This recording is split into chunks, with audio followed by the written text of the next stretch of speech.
Welcome back to the Maximum Lawyer Podcast. I'm Jim Hacking. And I'm Tyson Mutrix. Jimmy, you got some oomph to your voice today. What's going on? I've been up since 4 a.m., my friend. I've been up since 4 a.m. I've already been to the gym. I've already journaled. I've already meditated. I am on track for a kick-ass day. Well, nice. I've done the gym. I've not done the meditation and all the journaling and all the stuff you've done, but I'm ready for the day too. So, you ready for our guest? Yes, sir. All right. So, our guest today is Aaron Levinson. Aaron is someone that I've had cases with. He's a former prosecuting attorney. He's launched his own law practice, which we will get into in a little bit. Aaron, welcome to the show. Thank you, gentlemen, so much for having me. Delighted to be here. Before Tyson got on, Aaron and I were talking about the world of criminal prosecutions and defense, and I'm really glad that I don't handle those kinds of cases. But Aaron, I'm really glad you joined us. Thank you. Talk to us a little bit about your transition from being a prosecutor and sort of what led you to open your own firm. Absolutely. So I was a prosecutor for 11 years, and for most of that time, I really loved my job and was passionate about it. But there are a lot of things about being a prosecutor that began to grind on me after a while. And I think that's a factor of working for the government. You're always kind of at someone else's behest. You have to do a lot of things you don't necessarily want to do or not super interested in. And I really started to get the itch to be my own boss. And that meant that when I felt like my time as a prosecutor was coming to an end, I wasn't looking at joining someone else's firm. I was looking at starting my own firm and really creating something for me. So, Aaron, tell us a little bit about the journey, though. So, you were a prosecutor. You've moved. So, talk about that. So, you go from prosecutor to prosecutor, then starting your own firm. So, tell us about that and what that's been like. Absolutely. So I went to law school at Washington University in St. Louis, and I like St. Louis, and I stuck around there for 6 years. I was a prosecutor in the city of St. Louis, got some great trial experience, met you, I enjoyed my time there. We ended up moving to Cincinnati because my wife matched for her residency there. And so it was just a personal matter, didn't have anything to do with my career. But I really had to start from scratch again when I moved here. And so I started working in the Kenton Commonwealth Attorney's Office. That's in northern Kentucky, right across the river from Cincinnati. And I had to rebuild a whole new network. And so that meant my reputation from St. Louis didn't follow me and that I had to start from scratch. And it took me a while to do. But as I was doing that, I was making these connections that would come back to be so helpful as I was starting to get this idea in my mind that I wanted to have my own firm. And after a long time of doing the same thing, you kind of want something different. And so part of the reason why being a prosecutor wore on me was just because I'd been doing it for a long time and I needed to change the scenery. I needed something different. And I had the opportunity to work with and see how many different practitioners conducted their business, people that worked for firms, people that had their own firms.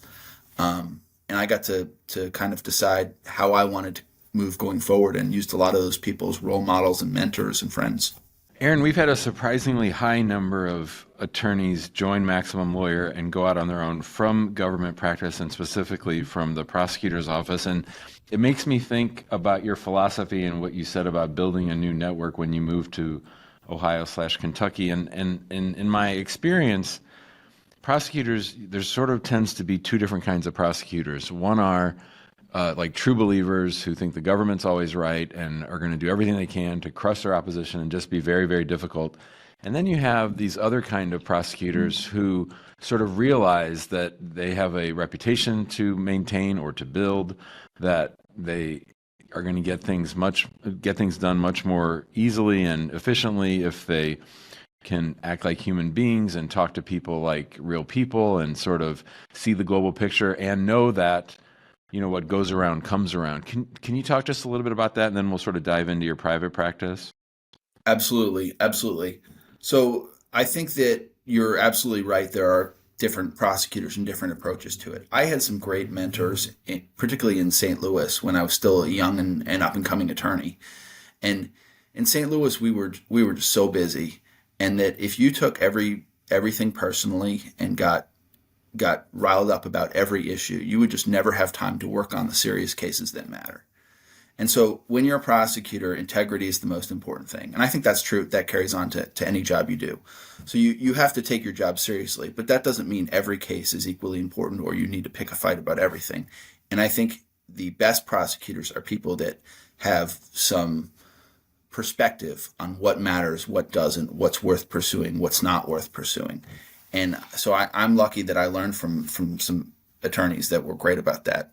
I had a mentor that used to say, in this life, in this profession, there are mice and there are elephants, and you can spend all of your time chasing the mice, trying to trap the mice, or you can go after the elephants. And by the elephants, he meant the big cases, the cases that matter, the cases that are high profile, the serious cases. But if you spend all your time picking fights with people over stuff that doesn't matter, you're going to drop the ball when it comes to the stuff that does. And so I've always behaved in a way that I think was consistent with that. And I think people really appreciated that. I've always been very straight up with people. I will not necessarily when I was a prosecutor, I wouldn't necessarily give defense attorneys what they would want, but I would give them a straight answer one way or another. If something wasn't possible, I would tell them that.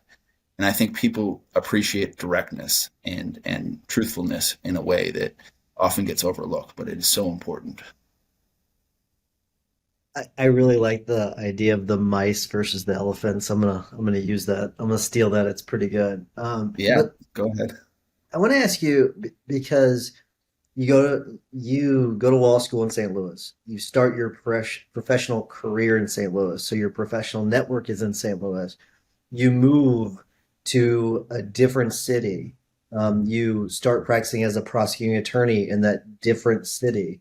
So you have no private practice experience. And so what gave you the confidence? Because I mean, I got to say, it's impressive with what you've been able to do.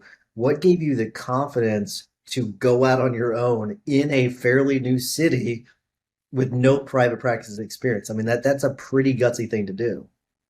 Thank you. Thank you. It was a combination of things. As you know, I'm a trial attorney, and trial attorneys have a little bit of arrogance and are a little cocky. And, I believe in my own abilities. So that was part of it. Um, Something that my wife and I did a couple years ago, which has given me a lot of confidence as well, is we started investing in real estate. Nothing big, but we basically had been running a business for a couple years, and I didn't really think of it that way at the time. I was just thinking of it as like another form of investing. But like then I kind of stepped back, and it's a different way of thinking about the world. It's a different way of behaving than most people do. But I thought I've already started one business. What is a second? I have these skills. I know what I'm doing. I can do it myself. And so it is a pretty big leap starting your own law firm. But I think the fact that I'd been doing a different business on my own made it slightly less scary. In terms of the logistics of criminal law, there are some things that make it a little less scary being out on your own as well. So I am on two conflict panels. So I have guaranteed money coming in each month.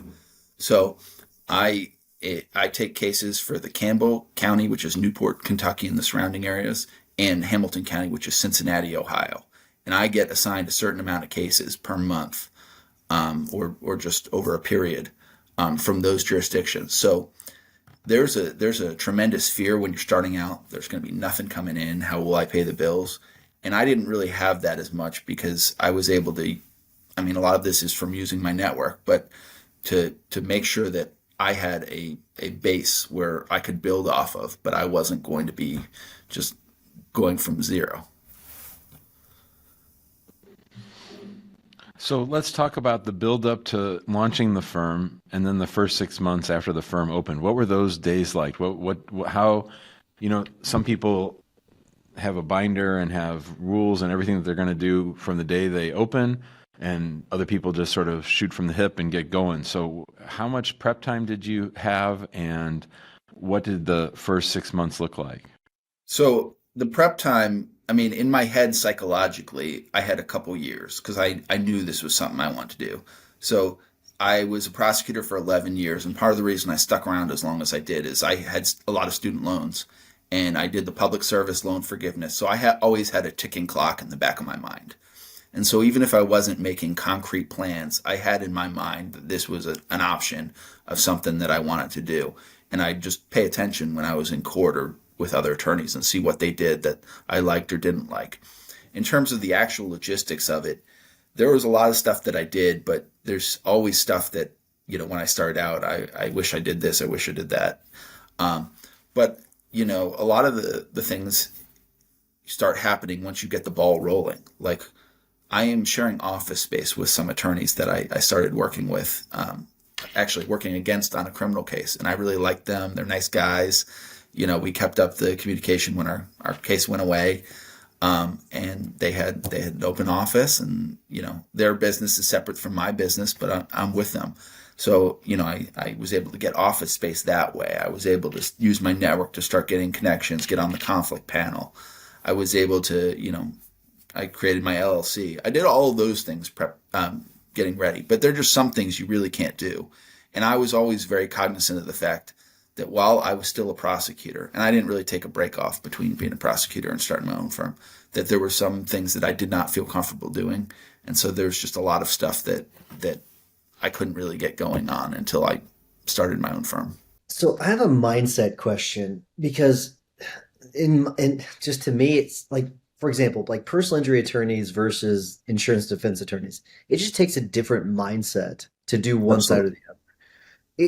And I was kind of thinking the same thing, like with prosecutors versus criminal defense attorneys. It takes a different mindset. So did you find that is the same, where there's just a different mindset? And if so, how did you overcome that? Because it's almost like a different way of viewing the world, I think.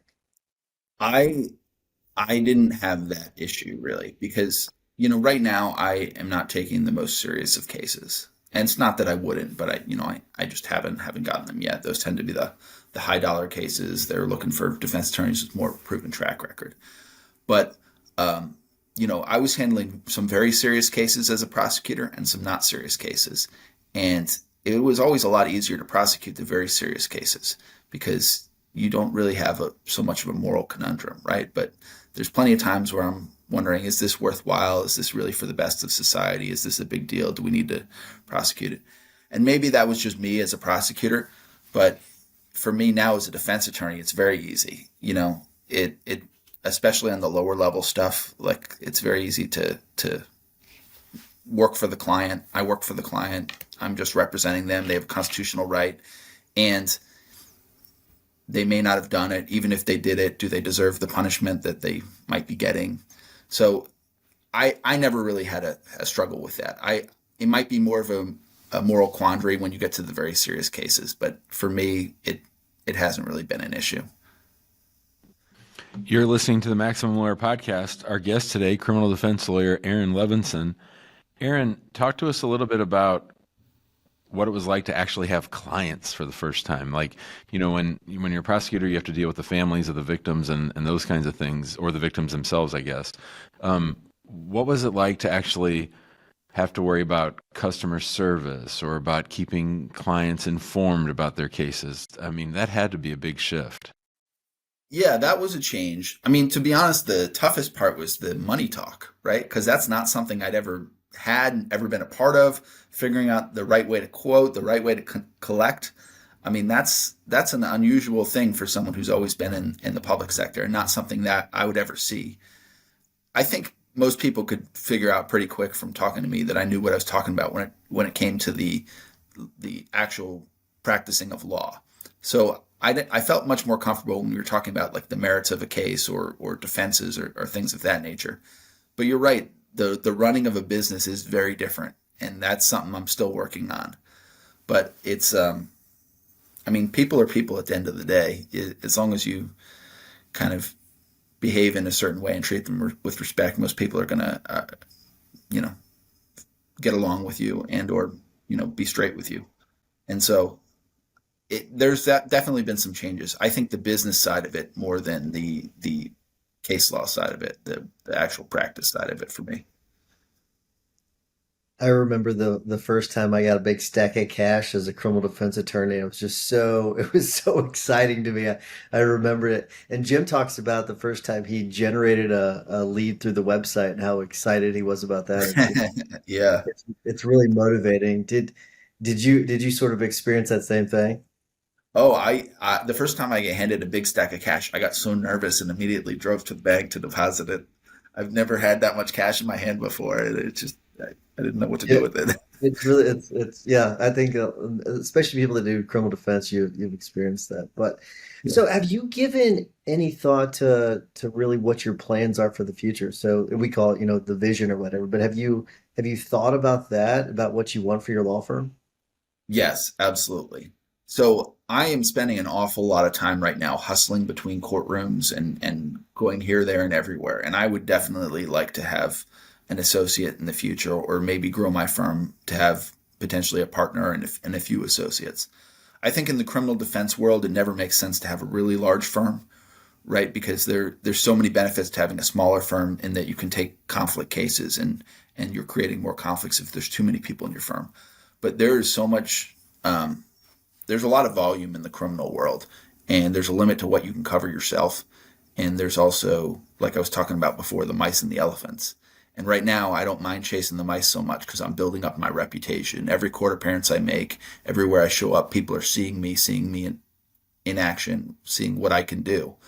But I don't want that to be my firm 5 years, 10 years down the line. I'd like to be a little more selective in the cases I take. And I'd like to have other people make court appearances and do cases on behalf of my firm. So yes, I don't want to grow exponentially, but I do want to grow the firm. What has surprised you the most about yourself as you've stepped into this role of law firm owner, defense attorney? I think how comfortable I am in the role. I was in government for a long time and you get used to doing that, but I've really been inspired and motivated by working on my own, working for myself, working for my clients. And I get up and am excited to go in the morning. And that wasn't always the case as a prosecutor. And it's kind of given me a new pep in my step. Has there been anything that you thought would be true but wasn't quite true about running your own law practice? Um, I don't know. There's so many misconceptions out there. The I thought that there would be like a more of a cutthroat attitude between attorneys, right? Like in theory, you're all competing for the same piece of the pie. I think most attorneys are smart enough to know, these are colleagues and hopefully friends that you'll work with and have an abundance mindset and help each other out. And I've certainly found that to be true. So I was initially like a little worried about sharing too many trade secrets. I obviously have a lot of information about how prosecutors' offices work, how the office that I worked at specifically worked. Um, and I wouldn't hesitate to use that for my clients. But people have been so forthcoming and helpful to me. It's not like everyone guards their secrets and never shares them. Everyone's got a slightly different perspective or expertise. But I've been truly amazed at how the network that I've built has just really stepped up to help me when I was building my firm, and it's been incredibly invaluable. Aaron, what's your next hire? So That's a good one. I can't wait to yeah, hear this. so the people I work with have a support staff person already, and I can imagine a situation where I will not have a support staff person for myself full time, but like share a paralegal to do something in that situation, so I don't have to spend so many time filing motions and entries of appearance and stuff like that. But I think the next full time hire I would want to be would be an associate, so we can just really increase the volume of who's going to court, the cases that we can take, what we can cover, that kind of thing. Yeah, it's funny because we had a conversation with someone in the guild just a couple days ago about what model might make sense for criminal defense attorneys. And I would maybe at your level maybe encourage maybe a different hire, maybe someone that does more of the office work while you're running around from court to court. But you're going to know better than we are just because it's your practice. But it's one of those things where it is nice having an associate that can run and do things for you. It's a massive benefit. But so it is a really tough one when it comes to criminal defense. Yeah, it's interesting too because I know a lot of attorneys like share office support people, and I think that makes a lot of sense because in the civil world, often your paralegals are drafting significant motions or doing much more technical work. In the criminal world, I'm not sure how much of that I'd really outsource. There's a lot of like filing, generic motions, but it's not. I don't think it's as involved as some of the stuff I see the paralegal here working on. So. Yeah, it's a good point. All right, we are going to wrap things up, though. We're getting close to time. Before I do wrap things up, I want to remind everyone to join us in the guild if you want to have deep conversations and talk about marketing and running your practice. And there's been a lot of good tax advice lately. I've noticed in the guild. I don't know if you've noticed that, Jim, but a lot of good tax advice in there, which is great. We do have some tax lawyers, which is awesome. And then also, if you don't mind leaving us a 5-star review, we would really appreciate it. It helps spread the love to others. Jimmy, what is your hack of the week? So I've been thinking a lot about the quote from Maya Angelou that many people know, which is, when people show you who they are, believe them. And I went back and looked up the quote, and it actually goes a little bit further than that. And it's, when people show you who they really are, believe them the first time. The first time. And that, I think, obviously sometimes people have a bad day and make a mistake, but I think about that quote in lots of different contexts. And the one I want to share today for my hack is, when people show you who they are, believe them the first time, as it relates to potential new clients. In my experience, people come in to the firm the way they're going to be. So if they're busting the chops of your intake people, or if they're being very difficult, or they're insisting on only speaking to Mr. Levinson or Mr. Mutrix, then you probably have a problem, and it's someone who's going to be difficult all the way through. So when potential new clients show you who they are, believe them the first time. I like that one. It's funny because I think people do tend to leave that last part of it off. I have heard that quote before, but I'd forgotten that that's what the entire quote was. So it's a good reminder. All right, Aaron, we always ask our guests to give a tip or hack of the week. It could be a book, it could be a quote, it could be a podcast episode. You name it, could be anything. You got a tip or a hack for us? Yeah. So this is going to sound very generic, but my tip or hack is just to say yes. Like there's so many things that you stumble upon in life that you don't plan to do, that you would never come across if you weren't willing to engage in new opportunities.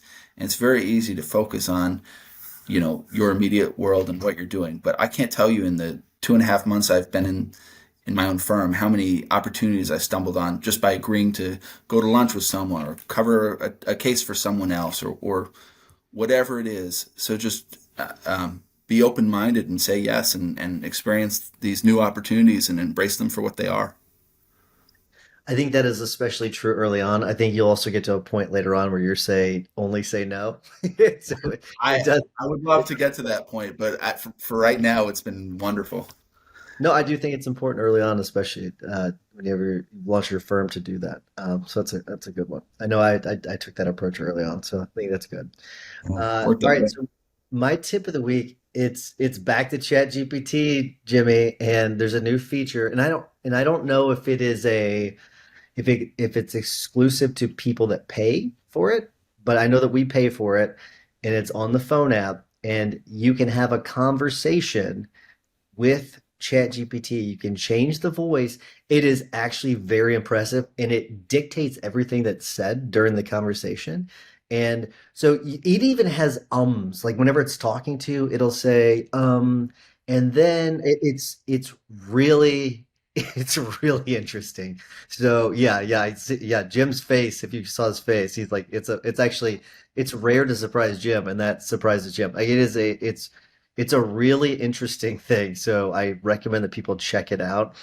And it's one of those things where it makes it way easier to talk because it has a conversation with you about what you're wanting because it asks follow-up questions about what you're looking for. It's quite interesting. So I recommend that everyone check it out.